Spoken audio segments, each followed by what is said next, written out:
ជាដំបូងនេះខ្ញុំសូមជម្រាបសួរលោកគ្រូនិងខ្ញុំក្នុងទីស្រីមួយជាគរុសិទ្ធិបរិញ្ញាបុក1មកពីថ្នាក់កថ្ងៃនេះនឹងខ្ញុំនឹងធ្វើការសង្ខេបក៏ដូចជាឆ្លុះបញ្ចាំងសម្រាប់សប្តាហ៍ទី7ផងដែរតកតងជាមួយនឹងចំណេះដឹងតេស្តភាសានិងគំរូតេស្តភាសាចាសម្រាប់វត្ថុបំណងក្រោយពីចប់នៃខ្លឹមសារមេរៀននេះគរុនិស្សិតនឹងប្រាប់បានពីវត្ថុបំណងនៃការធ្វើតេស្តភាសាពង្យល់ពីភាពខុសគ្នារវាងតេស្តស្តង់ដារនិងតេស្តភាសា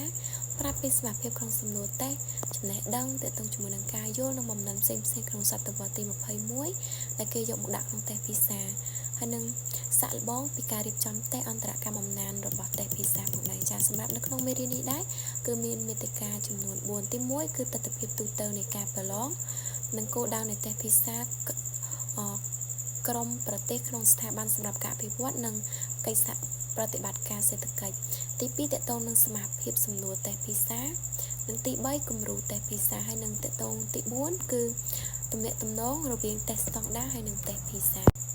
ចាអញ្ចឹងតកតងជាមួយនឹងបំណងតេស្តភាសាត្រូវបានគេវាយតម្លៃសមត្ថភាពសិស្សក្នុងការទាញយកចំណេះដឹងដែលពួកគេបានសិក្សានៅក្នុងការអប់រំមូលដ្ឋាននិងមានសមត្ថភាពក្នុងការប្រើប្រាស់ចំណេះដឹងទាំងនោះនៅក្នុងបរិបទរបស់ពួកគេដែលពួកគេមិនធ្លាប់ជួបទាំងនៅក្នុងហើយនិងក្រៅសាលាហើយកម្មវិធីរបស់ភាសាគឺវាតម្លៃសមត្ថភាពទៅលើ3មុខវិជ្ជាទី1គឺអំណានគណិតវិទ្យាអំណានទី2គណិតវិទ្យាហើយនិងទី3តកតងជាមួយនឹងវិធីសាស្ត្រហើយវាស់វែងសមត្ថភាពសិស្សនៅអាយុ15ឆ្នាំទាំងចំណេះដឹងនិងជំនាញក្នុងមុខវិជ្ជាទាំងអំណានគណិតវិទ្យានិងវិទ្យាសាស្ត្រដែលផ្អែកទៅលើស្តង់ដារអន្តរជាតិដោយដែលបានបង្ហាញក្នុងក្របខ័ណ្ឌនៃសមត្ថភាពនៃកម្មវិធីរបស់ភាសាផងដែរប្រៀបធៀបសមត្ថភាពរបស់សិស្សកម្ពុជាជាមួយនឹងសមត្ថភាពអបបរមានៃកម្មវិធីភាសាបណ្ដាប្រទេស OECD និងប្រទេសនៅក្នុងតំបន់ចាសម្រាប់រង្វាយតម្លៃតេស្តភាសា D អញ្ចឹងរង្វាយតម្លៃតេស្តភាសា D គឺគេសម្គាល់ធ្ងន់ទៅលើសមត្ថភាពរបស់សិស្សក្នុងការអនុវត្តចំណេះដឹងជំនាញរបស់ខ្លួនក្នុងជីវិតជាក់ស្ដែងសមត្ថភាពក្នុងការវិភាគដល់និងបច្ចេកទាក់ទងប្រកបទៅដោយប្រសិទ្ធភាពដែលពួកគេបានត្រូវបានកំណត់និងបកស្រាយនិងដោះស្រាយបញ្ហាផ្សេងៗក្នុងស្ថានភាពផ្សេងនិយមន័យពីដូចជាទាក់ទងជាមួយនឹងអក្ខរកម្មអំណានវាគឺជាសមត្ថភាពដែលយល់អាចប្រើប្រាស់អាចពិចារណាទៅលើអត្ថបទសរសេរដើម្បីសម្រេចបាននូវគោលដៅឬមួយក៏ការអភិវឌ្ឍចំណេះដឹងនិងសក្តានុពលរបស់ខ្លួនព្រមទាំងដើម្បីចូលរួមក្នុងសង្គមហើយអក្ខរកម្មគណិតវិទ្យាគឺជាសមត្ថភាពដែលអាចទាញយករូបមន្តឲ្យពួកគេចេះប្រើប្រាស់បកស្រាយគណិតវិទ្យាដោយការប្រើប្រាស់ទស្សនៈទាននិងឧបករណ៍ដើម្បីពណ៌នាពន្យល់និងព្យាករណ៍បាតុភូតចេះធ្វើការវិនិច្ឆ័យត្រឹមត្រូវហើយនឹងធ្វើការសម្រេចចិត្តចា៎ផងដែរចា៎ហើយសម្រាប់អន្តរកម្មវិទ្យាសាស្ត្រវិញគឺជាសមត្ថភាពដែលពួកគេអាចយល់ដឹងពីបញ្ហាវិទ្យាសាស្ត្រគំនិតវិទ្យាសាស្ត្រជាប្រជាពលរដ្ឋដែលមានការត្រិះរិះពិចារណាដែលអាចយល់ដឹងពីវិទ្យាសាស្ត្រនិងបច្ចេកវិទ្យាដែលមានសមត្ថភាពក្នុងការពន្យល់ពីបាតុភូតវិទ្យាសាស្ត្ររៀបចំក៏ដូចជាវាតម្លៃគម្រោងស្រាវជ្រាវវិទ្យាសាស្ត្រនិងអាចបកស្រាយទិន្នន័យហើយនឹងភស្តុតាងតកតងជាមួយនឹងវិទ្យាសាស្ត្រផងដែរហើយចំណុចមួយទៀតនោះគឺចំណុចទី2គឺភាពខុសគ្នារវាងតេស្តស្តង់ដារហើយនិងតេស្តភាសាអញ្ចឹងតេស្តស្តង់ដារគឺជាតេស្តមួយប្រភេទដែលឲ្យកូនសិស្សមួយក្រុមត្រូវប្រឡងដើម្បីប្រៀបធៀបជាមួយនឹងក្រុមដទៃទៀតដែលមានអាចថាប្រឡងតេស្តដូចគ្នាអញ្ចឹងតេស្តស្តង់ដារមានអត្ថន័យមួយផ្សេងទៀតលើសពីការធ្វើតេស្តដូចគ្នាសម្រាប់ភាគីពាក់ព័ន្ធគ្រប់គ្នាតេស្តស្តង់ដារត្រូវបានគេរៀបចំឡើងដោយយោងទៅតាមកម្មវិធីសិក្សានិងស្តង់ដារផ្នែកជាក់លាក់ណាមួយតេស្តស្តង់ដារតែងតែគេបានអនុវត្តញឹកញាប់នៅក្នុងទីតាំងដែលគេអាចដាក់អ្នកប្រឡងបានចាំដូចជាបន្ទប់កុំព្យូទ័រសាលប្រជុំឬមួយក៏មណ្ឌលប្រឡងផងដែរអញ្ចឹងតេស្តស្តង់ដារវាអាចវាស់វែងនៅអំណិនធំរួមមានទី1អំណានបែបត្រិះរិះពិចារណាគណិតវិទ្យាហើយនិងការសរសេរចំណែកឯភាសា for development វិញគម្រោងតេស្តភាសាសម្រាប់បណ្ដាប្រទេសអភិវឌ្ឍន៍ដែលគេមានគោលបំណងជំរុញទឹកចិត្តក៏ដូចជាសម្រួលការចូលរួមប្រឡងតេស្តភាសានៃប្រទេសដែលមានប្រាក់ខែទាបហើយនិងប្រាក់ខែមធ្យម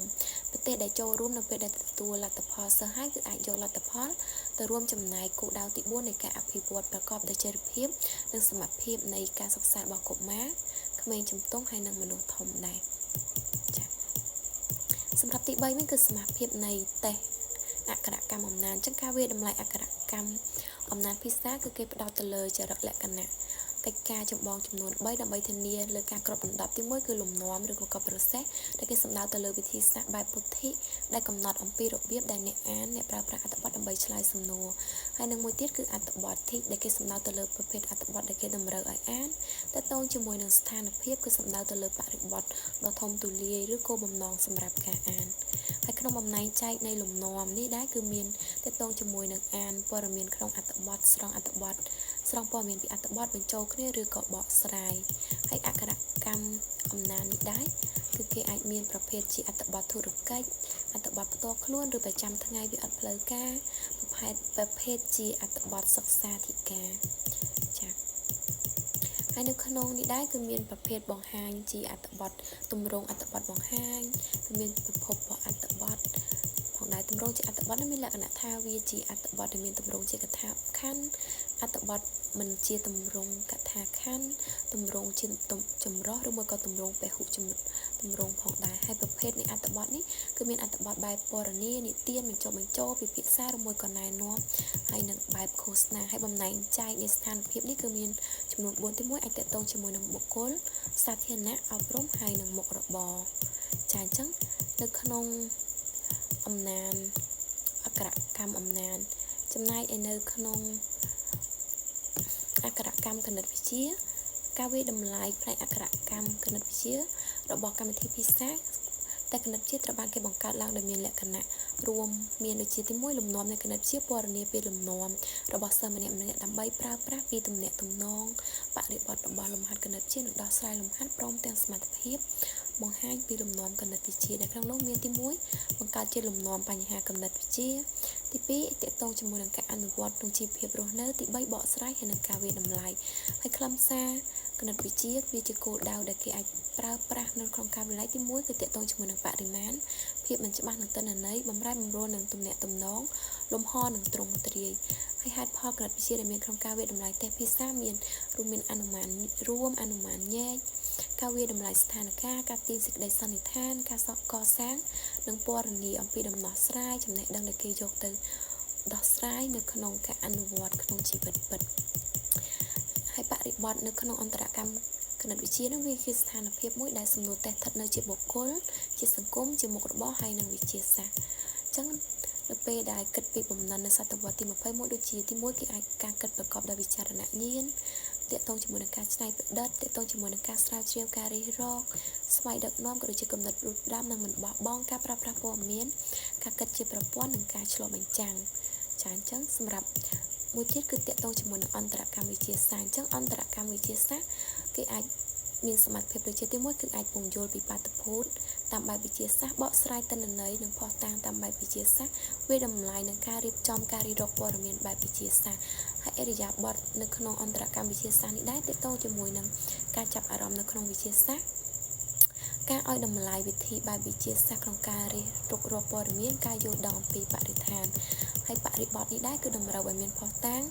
នៃគុណសម្បទានិងចំណេះដឹងក្នុងបរិបទសុខភាពធនធានធម្មជាតិបរិស្ថានគ្រោះថ្នាក់ហើយនឹងព្រំដែនវិជ្ជាជីវៈនិងបច្ចេកវិទ្យាផងដែរដែលគេមានជាកម្រិតបុគ្គលកម្រិតតំបន់ឬមួយក៏កម្រិតជាតិហើយនិងកម្រិតរបស់សកលហើយតើតើជាមួយនឹងចំណេះដឹងវិញគឺជាការយល់ដឹងពីភាពពិតបញ្ញត្តិនិងទ្រឹស្ដីសំខាន់ៗដែលមានទម្រង់ជាមូលដ្ឋានគ្រឹះចំណេះដឹងវិទ្យាសាស្ត្រចំណេះដឹងលើខ្លឹមសារចំណេះដឹងនៃខ្លឹមសារវិទ្យាសាស្ត្រចំណេះដឹង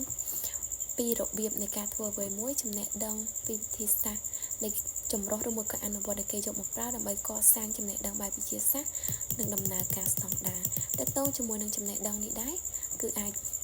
ជាការយល់ដឹងពីភាពពិតបញ្ញត្តិឬមួយក៏ទ្រឹស្ដីសំខាន់ៗដែលមានទម្រង់គ្រឹះចំណេះដឹងវិទ្យាសាស្ត្រចំណេះដឹងតើតើជាមួយនឹងទ្រឹស្ដីចំណេះដឹងនៃជំនឿរបស់មនុស្សនៅក្នុងវិទ្យាសាស្ត្រដែលត្រូវបានបកស្រាយដោយផ្អែកទៅលើតួនាទីនៃការអនុវត្តបែបវិទ្យាសាស្ត្រដែលប្រាប់ពីការបកស្រាយហេតុផលហើយនិងអត្ថន័យនៃពាក្យគន្លឹះដូចជាទ្រឹស្ដីសមិទ្ធកម្មហើយនិងការអង្កេតចា៎អញ្ចឹងនៅក្នុងតែភាសានេះគឺគេផ្ដោតទៅលើចំណុច3ដែរទី1គឺអន្តរកម្មរបស់